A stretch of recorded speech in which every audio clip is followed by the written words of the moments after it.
What did you learn specifically about how to work with anxiety through the horses? Just brushing them is okay. Well, I've been riding since I was 5 and competing since I was 5. And I just feel like it fits because I want everybody to feel successful. And so I can bring that into the counseling. Very nice. No problem.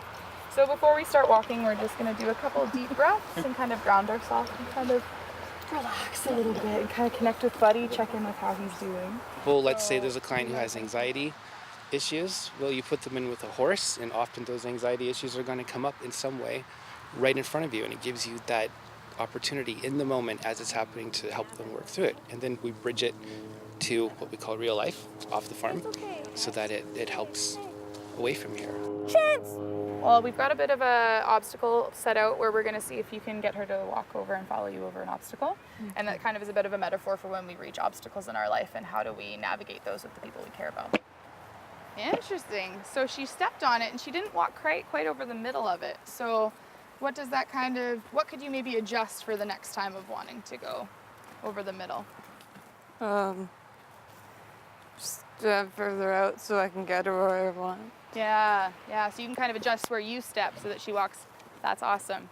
I used to run a homeless project out here in Abbotsford dealing with chronically homeless people with mental health and addiction issues. These are people who have tried counseling numerous times and really unsuccessful because typical counseling doesn't work with very unique individuals. Doesn't work for everyone. No, it doesn't. And so that's how I came here, is that I started bringing my clients here. I noticed that people who normally don't like counseling couldn't wait for the next appointment here.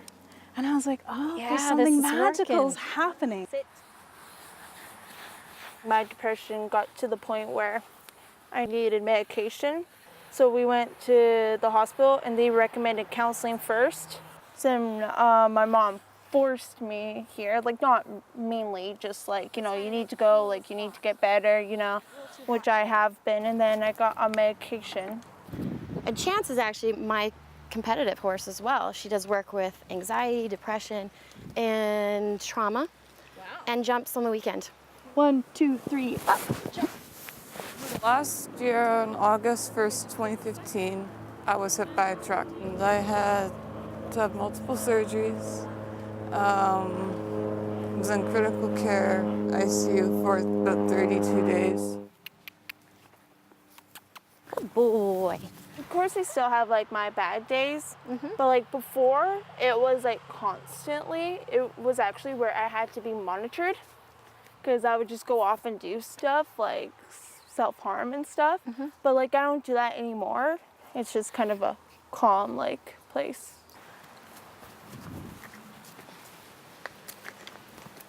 There's a lot, to be honest. Yeah? School, friends, family, the hospital itself. Sometimes it's pretty, and the hospital stuff. Left foot. Yeah. Okay. And then right swings up over the back of the saddle. Okay, no problem. 1, 2, don't run away. It takes 4 of us to do this. All right, woohoo! I originally was referred by a friend because they deal with horses, and I had lost my mare of 19 years, and so there was a huge amount of grief and just not working past it. It was blocking a lot of areas in my life. So within 3 sessions, it had turned the corner, and I could now experience memories of my horse without over-the-top grief. Nice. I try not to think of it too much, and then I come here and get to come see Wonder, Buddy, and all the other horsies. Does this make you kind of want to get a horse yourself? Yeah.